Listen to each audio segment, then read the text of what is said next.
मैं डॉक्टर चंद्रशेखर तिवारी, जूठालाल संयुक्त महाविद्यालय मयौलिया, पश्चिम चंपारण। आज ऑनलाइन क्लास के माध्यम से मैं शास्त्री प्रतिष्ठा तृतीय खंड के छात्रों को महाकवि कालिदास विरचित मेघदूत में जो प्राकृतिक सौंदर्य है, उन प्राकृतिक सौंदर्यों को छात्रों से अवगत कराना चाहूँगा। उन प्राकृतिक सौंदर्यों को छात्रों के समक्ष रखना चाहूँगा। और तो आज के ऑनलाइन क्लास में मैं मेघदूत का प्राकृतिक सौंदर्य, मेघदूत खंडकाल में कवि कुलगुरु ने जो प्राकृतिक सौंदर्यों का वर्णन किया है, उसी संदर्भ में मैं आज छात्रों से चर्चा करने जा रहा हूँ।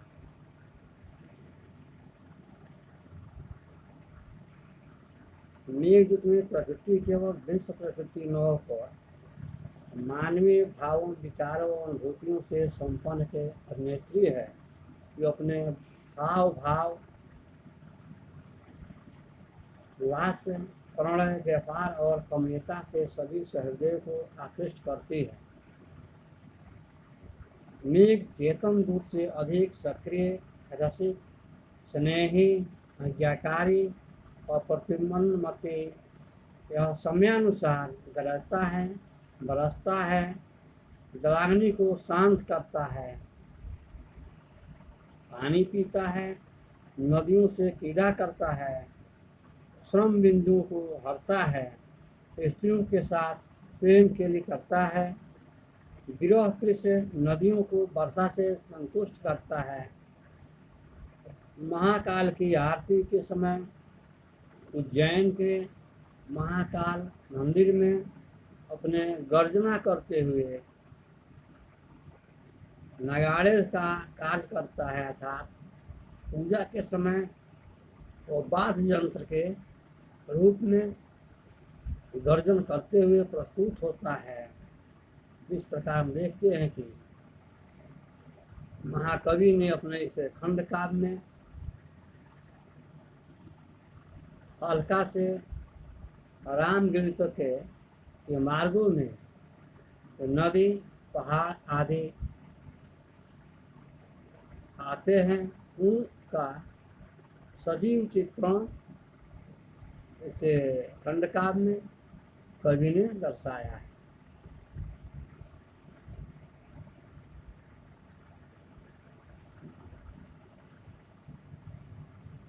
महाकाल की आरती समय गर्जन करता है और शिव पार्वती के विहार के समय सघन होकर सीढ़ी का काम करता है।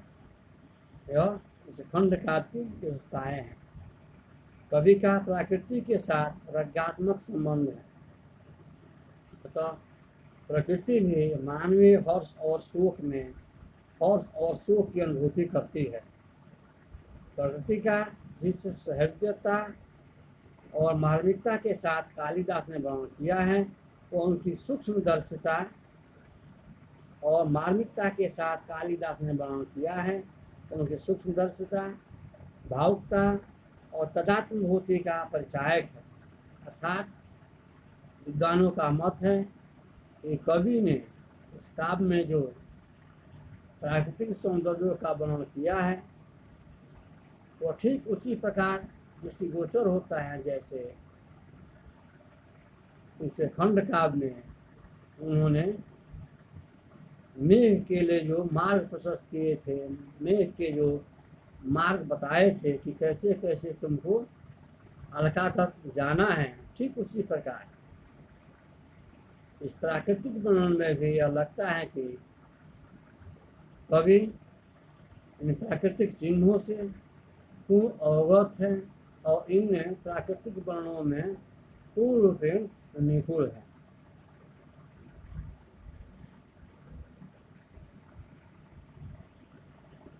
अतः प्रकृति वर्णन इतने सजीव और चित्रात्मक है कि पाठक की दृष्टि के सामने वस्तु का चित्र सा उपस्थित हो जाता है। अर्थात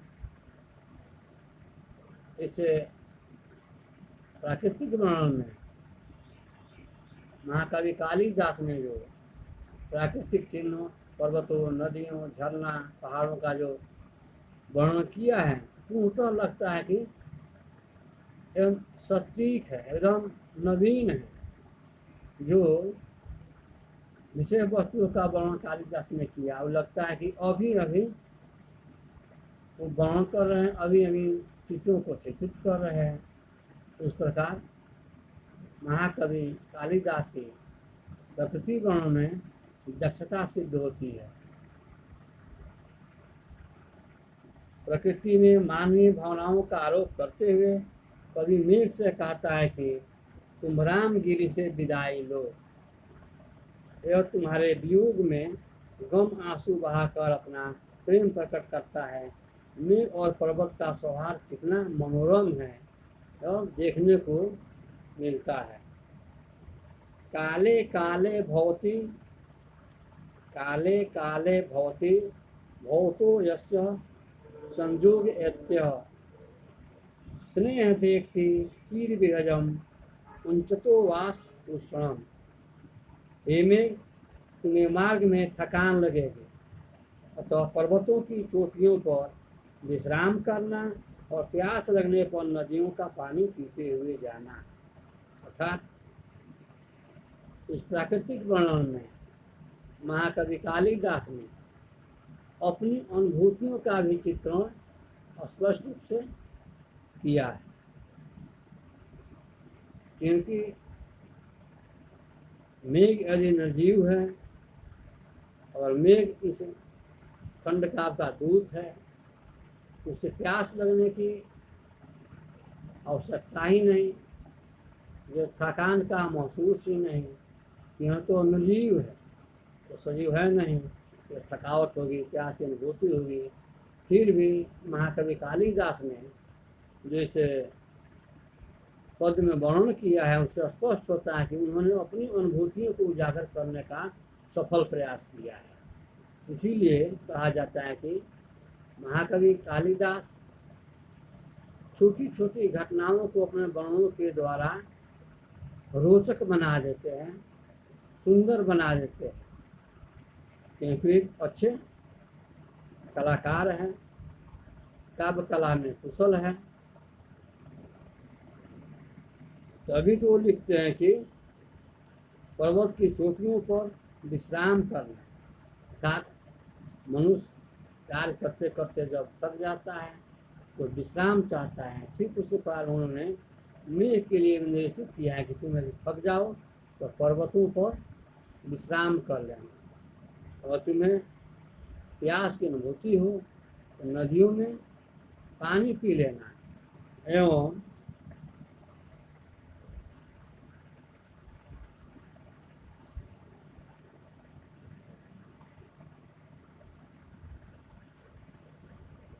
नदियों के पानी पीते हुए गंतव्य स्थान को जाना, यह उनकी सरल वर्णन है। उन्होंने लिखा है, खिन्नः खिन्नम शिखरेषु पदम नैश्यम गंतासि यत्र क्षीणः क्षीण परिलभूपय सोतसा चोपभुज्यः।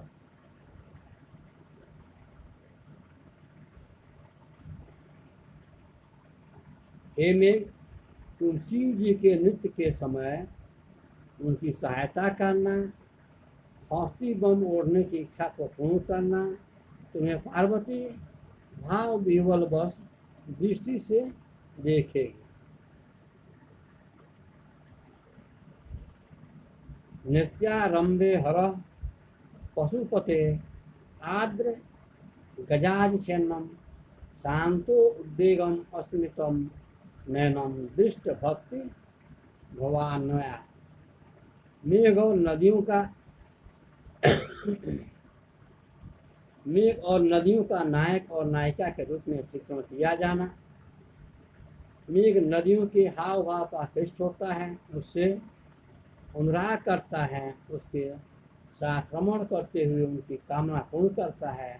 निर्विद्या नदी के हाव भाव से आकृष्ट होकर मेघ उससे प्रेम कीर्ता करते हुए कहता है, निर्विन्द्यायं पथि भव रसा भयंतरम सनिपत्य स्त्री अद्यम प्रणय वचनम विव्रतो ही प्रियसे। सिंधु नदी उसके वियोग में क्रीस हो रही है, उसे जल देकर संतुष्ट और प्रसन्न करता है। तो आप देखते हैं कि इस खंड काव्य में कवि ने जगह जगह बड़े ही चतुरता से प्राकृतिक वर्णन वर्णित किए हैं। सौभाग्यम ते सुभगम विरह अवस्था व्यंजयंती कार्स्य यत्रम त्यजति विघ्नं स तयोपपाद।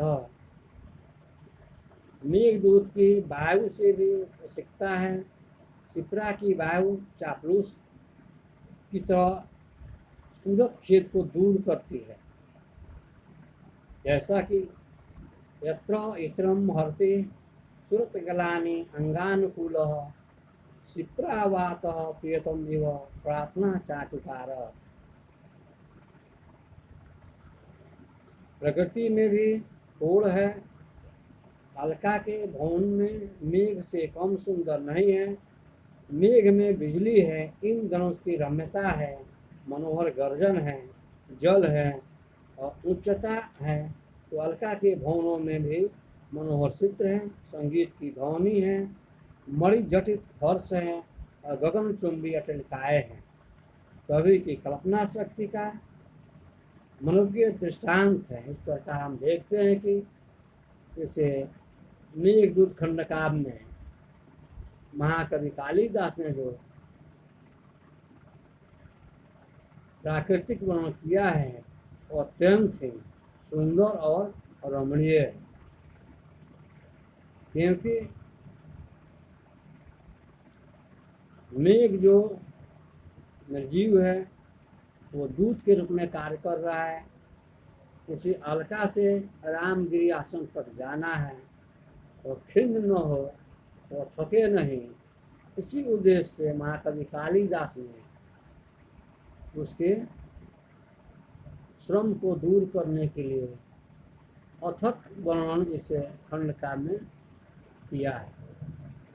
कैसे वो विश्राम करे, कैसे उज्जैनी के कालेश्वर मंदिर में सायंकाल पूजा के समय गर्जना करे, जिससे यह स्पष्ट हो कि वहाँ नगाड़े आदि का बाजा बजाया जा रहा है पूजा के समय।